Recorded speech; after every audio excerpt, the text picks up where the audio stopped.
अब सिर्फ कुछ ही दिन जिंदा रह पाएगा चंद्रयान। हमसे अलविदा कहने को तैयार हुआ प्रज्ञान रोवर बस एक आखिरी मैसेज और फिर हमेशा के लिए टूट जाएगा संपर्क।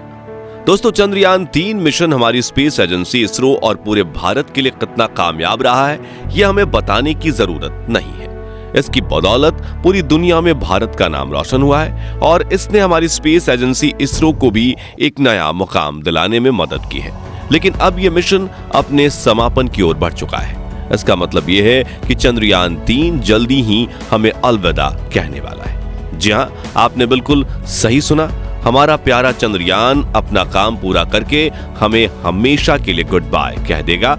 इसरो वैज्ञानिक अब इसके कुछ विशेष मैसेज का इंतजार कर रहे हैं और वो कौन सा आखिर मैसेज होगा जो चंद्रयान 3 इसरो को भेजने वाला है। इसरो चीफ एस सोमनाथ ने इस मिशन को लेकर क्या बड़ी बात कही है और ऐसी क्या वजह है कि सभी भारतीयों की भावनाओं से जुड़ा चंद्रयान 3 को अब ना चाहते हुए भी हमेशा हमेशा के लिए अलविदा कहना पड़ेगा, और क्यों चंद्रयान अपना काम पूरा करके वापस धरती पर नहीं आ पाएगा, ये सब कुछ आज हम आपको बताने वाले हैं, इसलिए वीडियो में अंत तक बने रहिए। दोस्तों, 23 अगस्त 2023 के दिन हमारे चंद्रयान 3 ने चांद के दक्षिणी ध्रुव पर सुरक्षित रूप से लैंड किया था और उसके बाद से ही विक्रम लैंडर व प्रज्ञान रोवर चांद पर रिसर्च का काम निपटाने में लगे हुए हैं। आपको बता दें कि इनका यह काम अब खत्म होने जा रहा है और इसी के साथ यह मिशन भी पूरा हो जाएगा। इसका सीधा सीधा मतलब यह है कि चंद्रयान 3 अब हमसे अलविदा कहने की तैयारी कर रहा है। अब यह खबर सुनकर बहुत से लोगों के मन में यह सवाल उठ रहा होगा कि इसरो वैज्ञानिक चंद्रयान को वापस पृथ्वी पर क्यों नहीं लेकर आ रहे हैं। इसका जवाब हम आपको देंगे, लेकिन उससे पहले चलिए हम एक आखिरी बार इस सफर के बारे में शुरुआत से जानते हैं। असल में दोस्तों, चंद्रयान 3 मिशन जब प्लान किया जा रहा था तो इसरो वैज्ञानिकों ने इसके लिए 3 मुख्य उद्देश्य रखे थे। इसमें पहला उद्देश्य था चांद के दक्षिणी ध्रुव में सुरक्षित रूप से लैंड करना, क्योंकि ये कारनामा इससे पहले दुनिया में किसी भी स्पेस एजेंसी ने नहीं किया था। इसके लिए 14 जुलाई के दिन हमारा चंद्रयान 3 श्रीहरिकोटा के सतीश धवन स्पेस सेंटर से अपने इस लंबे सफर पर रवाना हुआ। इसे लॉन्च करने के लिए इसरो वैज्ञानिकों ने अपने बाहुबली रॉकेट LVM-3M4 का इस्तेमाल किया था, जिसने सिर्फ 16 मिनट के अंदर ही चंद्रयान 3 को पृथ्वी के ऑर्बिट में पहुंचा दिया था। इसके बाद चंद्रयान ने पृथ्वी के कुल 5 चक्कर लगाए और ऐसा करने में इसे 17 दिन का समय लगा।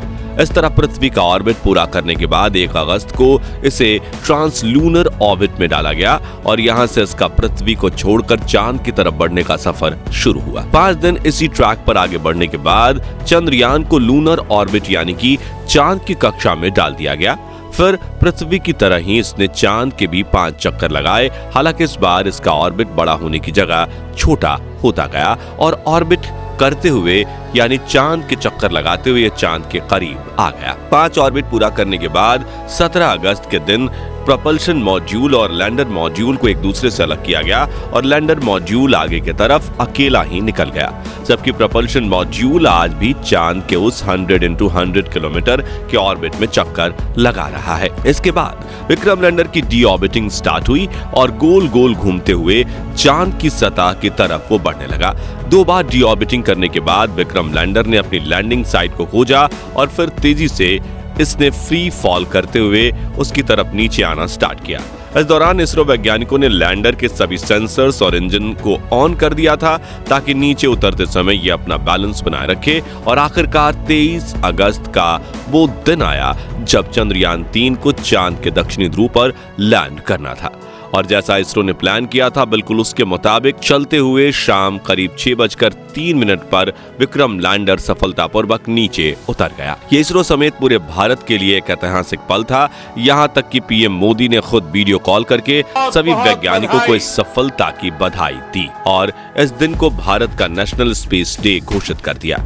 लेकिन जैसा कि हमने बताया प्लान के अनुसार अब इस मिशन का सिर्फ पहला उद्देश्य ही पूरा हुआ था और इसके बाद दूसरा उद्देश्य था प्रज्ञान रोवर का सफलतापूर्वक बाहर निकलना और चांद की जमीन पर यहां वहां घूमकर डेटा कलेक्ट करना। ये दूसरा उद्देश्य पूरा करने में वैज्ञानिकों को बिल्कुल परेशानी नहीं हुई, क्योंकि लैंड करने के सिर्फ 4 घंटे बाद ही प्रज्ञान रोवर को लैंडर से बाहर निकाल लिया गया था और इसके सभी सिस्टम एकदम सही तरीके से काम कर रहे थे, जिसकी जानकारी खुद इसरो ने ट्वीट करके दी थी। इसके साथ ही एक वीडियो भी शेयर की गई थी जिसमें प्रज्ञान रोवर विक्रम लैंडर के अंदर से बाहर निकलता हुआ नजर आ रहा था। तो इस तरह मिशन के 2 उद्देश्य पूरा होने के बाद अब बारी थी तीसरे उद्देश्य की, तो था चांद के अंधेरी दुनिया में रिसर्च करना। और पिछले 10 दिनों से प्रज्ञान रोवर व विक्रम लैंडर मिशन के इसी आखिरी काम को निपटा रहे हैं। दरअसल इसरो के वैज्ञानिक चांद के इस इलाके के मौसम, यहाँ की हवा, मिट्टी, चट्टान और यहाँ आने वाले भूकंप पर रिसर्च करना चाहते हैं, ताकि चांद के बारे में हमारी जानकारी और ज्यादा बढ़े और साथ ही इससे कुछ नए रहस्य भी उजागर हों। इसरो वैज्ञानिक यह काम केवल चांद पर दिन के समय ही कर रहे हैं और अब जैसे ही रात होगी तो हमारा सिस्टम डिस्चार्ज हो जाएगा। इसलिए वैज्ञानिकों के पास रिसर्च का ये काम पूरा करने के लिए सिर्फ 14 दिन का समय था, जो एक लूनर डे यानी कि चांद के एक दिन के बराबर होता है। इसी कारण वैज्ञानिक अपना काम चांद पर दिन रहते ही निपटा लेना चाहते हैं, क्योंकि रात में यहाँ तापमान -248 डिग्री तक चला जाता है, जिसमें कोई भी उपकरण काम नहीं कर पाएगा। तो इस हिसाब से 5 या 6 सितंबर के दिन तक प्रज्ञान रोवर और विक्रम लैंडर को जैसे तैसे करके अपना ये काम निपटाना होगा और फाइनल रिपोर्ट सबमिट करके हमारा प्यारा चंद्रयान हमसे हमेशा के लिए अलविदा कह देगा। जैसा कि हमने आपको बताया, अपना काम खत्म करने के बाद यह इसरो को एक आखिरी मैसेज भेजेगा, जिसके बाद शायद हमें चंद्रयान का कोई मैसेज रिसीव नहीं होगा। दरअसल दोस्तों, इसका कारण यह है कि चंद्रयान 3 इसरो का 1 डे और 1 वे मिशन है। इसका मतलब यह है कि वैज्ञानिकों ने इसे चांद पर पहुंचने और वहां एक लूनर डे रिसर्च करने को तो इस मिशन में शामिल किया, लेकिन चांद से वापस लौटना या वहां से कोई सैंपल लेकर धरती पर आना इनके प्लान का हिस्सा नहीं है। वैज्ञानिकों को पहले से ही मालूम था कि काम पूरा होने के बाद विक्रम लैंडर और प्रज्ञान रोवर हमेशा के लिए चांद की अंधेरी दुनिया में ही रह जाएंगे। यहां तक कि propulsion मॉड्यूल भी कुछ महीने रिसर्च करने के बाद अंतरिक्ष में कहीं गुम हो जाएगा। अब साथियों, चंद्रयान 3 से हमें खुद इतना अटैचमेंट हो गया है कि इसको अलविदा कहने में हमारा दिल दुख रहा है, लेकिन क्या करें, हमारे वैज्ञानिकों ने इसके भाग्य में यही लिखा है। वैसे हमें ज्यादा दुखी होने की जरूरत नहीं है, क्योंकि इसरो बहुत ही जल्द अपना सूर्ययान आदित्य L1 लॉन्च करने वाला है और इसको भी हमें ऐसे ही सपोर्ट और प्यार देना है जैसे हमने चंद्रयान 3 को दिया है। आपको बता दें कि ये भारत का पहला ऐसा मिशन होने जा रहा है जो सूर्य की स्टडी करेगा और इसकी लॉन्च डेट 2 सितंबर 2023 रखी गई है। इतना ही नहीं, इसके बाद भी इसरो ने आगे इसके कई मिशन प्लान किए हैं जिन पर तेजी से काम चल रहा है, जैसे एक्सपोसैट, निसार और एक्सपाडेक्स।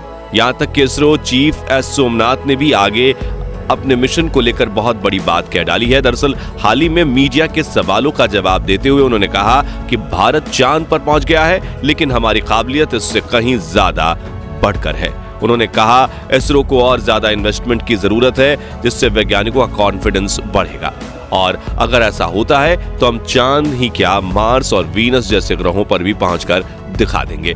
उनका मानना है कि भारत का स्पेस सेक्टर अभी तेजी से डेवलप करने की जरूरत मांग रहा है, ताकि इसके साथ साथ पूरा भारत डेवलपमेंट की तरफ बढ़े। और गौर करने वाली बात यह है कि फंड्स को लेकर इस तरह की बात कुछ दिन पहले इसरो के एक और वैज्ञानिक ने भी कही थी।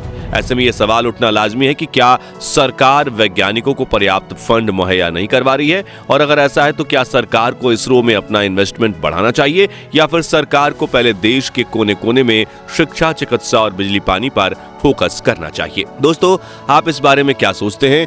हमें अपना कीमती जवाब कमेंट के माध्यम से जरूर शेयर कीजिएगा। हमें आपके जवाब का इंतजार है। बाकी हमारी आज की इस वीडियो में बस इतना ही। वीडियो अच्छी लगी हो तो इसे लाइक और शेयर जरूर करना, और अगर आप हमारे फेसबुक पेज पर नए हैं तो पेज को फॉलो भी जरूर करें, और हाँ, हमारे चैनल को जरूर सब्सक्राइब करें, इसको बिल्कुल भी ना भूलें। और मिलते हैं एक और इंटरेस्टिंग और इंफॉर्मेटिव वीडियो में आगे। तब तक के लिए गुड बाय, जय हिंद।